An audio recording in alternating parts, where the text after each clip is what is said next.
Hello and welcome to my channel, sweet friends. It's me, IndieAnnieJones, and today I will be sharing some wonderful Christmas magic that will take you to the places you've never been before for Christmas.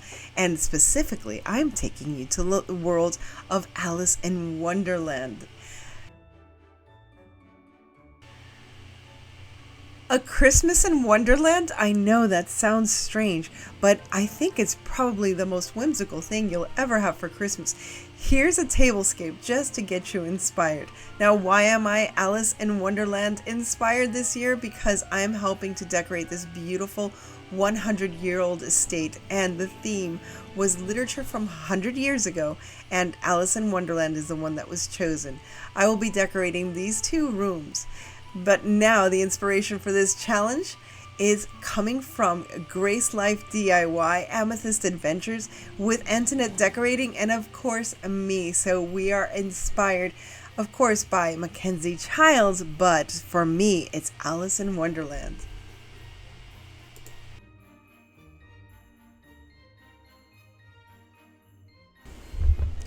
So I have to tell you, I had some technical difficulties, so pay no attention to what I'm saying on the screen. Just listen to my lovely voice. Basically, I'm telling you that I'm setting up this beautiful room and this 100-year-old estate to become the Queen's Tea Garden room. And I thought it was appropriate to create a little bit of Mackenzie Childs setting in this room on this coffee table. So first and foremost, I'm using this black and white checked, I should say, Harlequin checked runner that I found on Temu, very inexpensive. This black and white striped charger was actually from Hobby Lobby, found it on clearance, 50 cents. This teapot with an actual tea strainer for loose tea inside, that was from Temu, very inexpensive, as well as these cute little teacups. Now, they didn't sponsor this video, but look at this. I love this little setting with the gold and black. This little tier tray, believe it or not, I found it in the garbage. It was painted hot pink, and I just painted it with several coats of gold. This faux food, I am going to be creating faux food for this table setting. I'm just borrowing these from another setting, and look at how beautiful they are.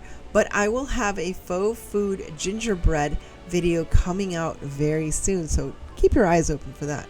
This beautiful English plate I found in the estate itself, and I thought it was perfect for this setting. And again, I'm going to add some faux food or a faux cake to that beautiful setting. Look at these. These are all made with sponges and some kind of silicone to create the frosting. Same with this, and I will try to recreate something similar to this as I create my own faux foods for this table setting. And of course, a Christmas cupcake. It fits very well in a queen's setting. Last but not least, look at this cute little jar. I thought this was such a cute mason jar with all those cupcakes. Now, to make it whimsical, I have to add some greenery, don't you think? So here, I'm just going to add some greenery, and I hope that adds a little more dimension to it. Now, this is not going to be my final look.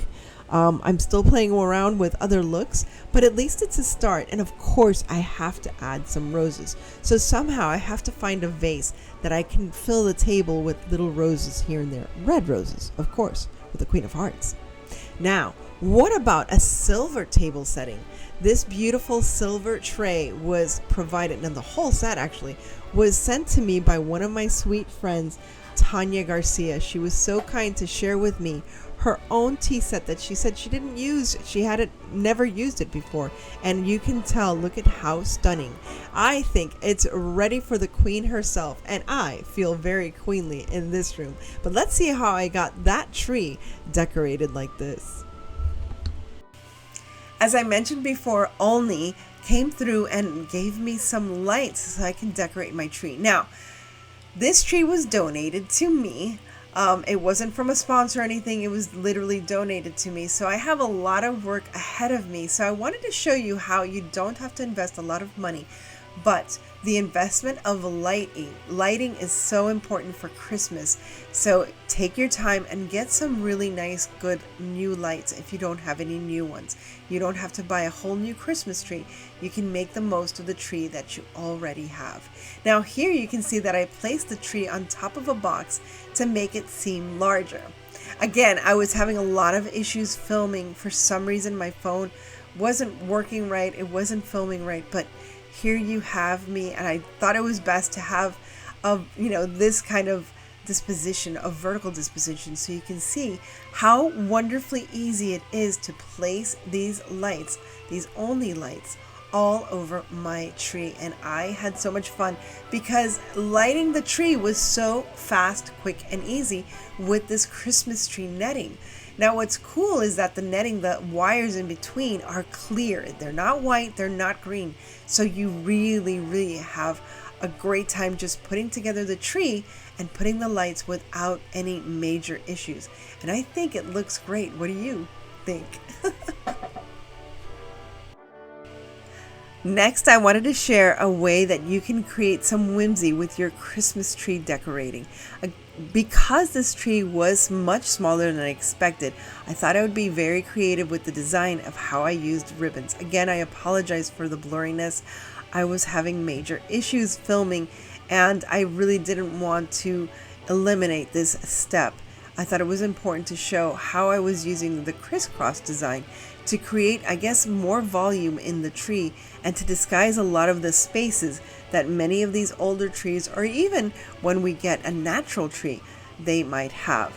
So I hope this inspires you to create this kind of crisscross design for your own Christmas tree this year. Once again, I want to thank Ollny for providing the lighting for my Christmas tree, and I hope that you get a chance to check out their page on Amazon. They have so many lights available, and you can see how you can just find the kind of lights that you need in this wonderful display. So please check them out on my Amazon link down below. Thank you once again to my friends Grace Life DIY Home Decor, Amethyst Adventures, and Internet Decorating for inviting me to this Mackenzie Childs inspired playlist. Thanks to all of you for all of your kind comments, and if you enjoyed this, please like, share, and subscribe, and come back for more. I will provide more Christmas inspiration in the weeks to come. As I always say, stay safe, be kind, God bless each and every one of you, and remember to live the adventure, and I'll see you again very soon.